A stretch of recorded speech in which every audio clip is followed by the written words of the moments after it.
كل أحد مات سيبعث، وكل من سيبعث سيلقى الله، فأعظم الخلق فرحا بالله أعظمهم له طاعة في الدنيا. وكلما كان للإنسان أعمال صالحة، خطوات يتذكر أنه قد مشاها إلى الله، أموال يتذكر أنه أنفقها من أجل الله، والدة في قعر البيت يتذكر أنه برها من أجل الله، والد قد احتودب ظهره يتذكر أنه وفى له من أجل الله، مسكين وارى سوءته وأطعمه من أجل الله، غضبة غضبها ثم سكت وتنازل عن حقه من أجل الله، ساعة من الليل قامها لا يرغب فيها أحد ووقف بين يدي الله من أجل الله، لبس إحرامه وطاف بالبيت وسعى بين الصفا والمروة لا يرجو إلا الله، وغير ذلك من أعمال صالحة فعلها قام بها من أجل الله، هذا ينتظر يوم البعث يفرح بلقاء الله. أما عياذا بالله من لم يكن منه إلا الزنا والكفر والفجور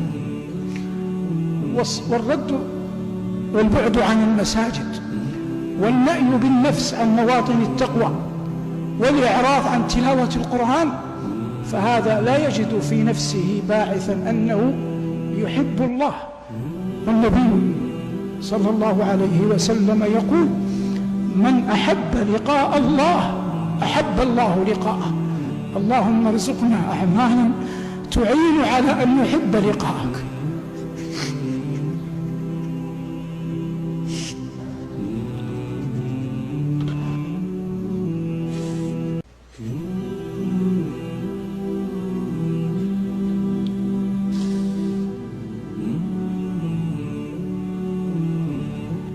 وإن من أعظم العباد حرمانا من لم يفرح يوم يلقى الله.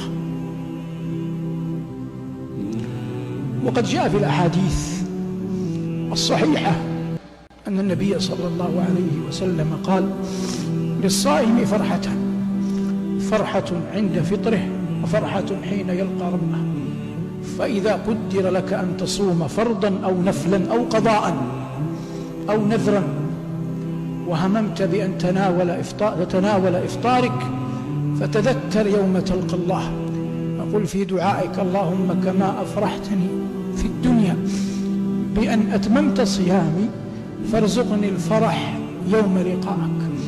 ومحبة الله إذا عظمت في القلب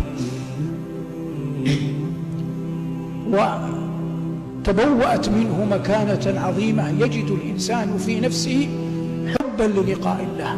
وأمثال هؤلاء جعلنا الله وإياكم منهم مهما أعطوا من لذات الدنيا لا يمكن أن يجدوا فيها غنى عن الشوق إلى الله. مهما أعطوا من لذات الدنيا لا يمكن أن يجدوا فيها غنى عن الشوق إلى الله. وتعرف عظيم محبتك لربك إذا أعطيت شيئا من ملذات الدنيا، فإن شعرت بها غنى عن كل شيء فلم ترسخ بعد محبة الله عز وجل في قلبك.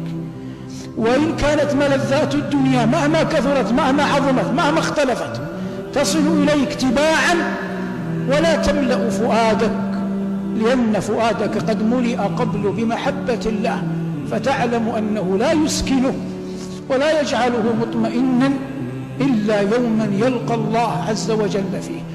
والله لا توجد في الدنيا فرحة كبرى. الفرحة الكبرى يوم يلقى المؤمن الله.